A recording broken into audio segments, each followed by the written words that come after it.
वक्त मैं मौजूद हूँ डहर की दरगाह या भरचुंडी चरी में, जहाँ पे एक वालदा के साथ अपने बेटों की जानिब से तशद्दुद का निशाना बनाएगा। बेटों ने अपनी वालदा को बेहद बेपनाह तशद्दुद का निशाना बनाया। अब्बा रज़िया अब्बा हम छा मसलो है?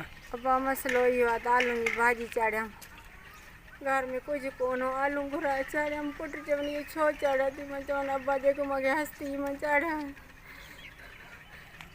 तव्हांखे अलाह ॾे तव्हां सुठा करे काथे वठी खाओ, मुंहिंजी जान छॾो। सॼो ॾींहुं मां माल जो कंदी आहियां, शाम जो तव्हांजो कंदी आहियां, मूंखे सॼी राति निंड न ईंदी।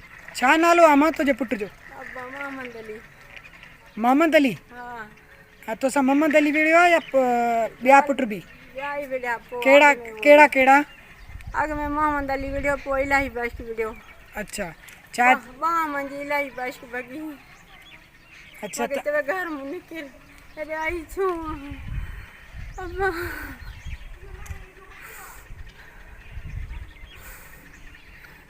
मूंखे चवनि घर में निकिर अब्बा, मां काॾे वञा? मां घर ठाहियो आहे, तव्हां कोन ठाहे ॾिनो हुयो मूंखे। मां तव्हां एनसी कराई आहे? हा अब्बा मां एनसी कराई आहे। पोइ पुलिस उन्हनि खे गिरफ़्तार कयो आहे? पुलिस ईंदी आहे, भॼी वेंदा आहिनि ॿाहिरि निकिरी, पुलिस मोटी वेंदी आहे।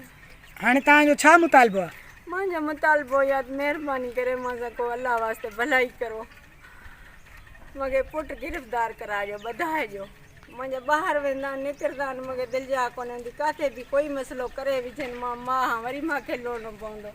अमां इहो तव्हां ईअं चवंदी आहियां, मां ॿधाए छॾानि बसि। तव्हांजी जेकी ॿांह भॼी पई आहे, इन जो कोई तव्हांजो इलाजु कंहिं करायो आहे? काई कोन्हे करायो अब्बा।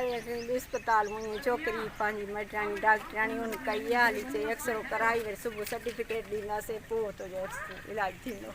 के साथ जो ज़्यादती का निशाना बना है वो आपके सामने रखते हैं। नाजरीन, हम IG सिंध से, आला हुकाम से, SSP घोटकी से, SHO डहर की से, सरदार चांडियों से यही अपील करते हैं कि खुदा रा इस बूढ़ी माँ को इंसाफ फराहम किया जाए।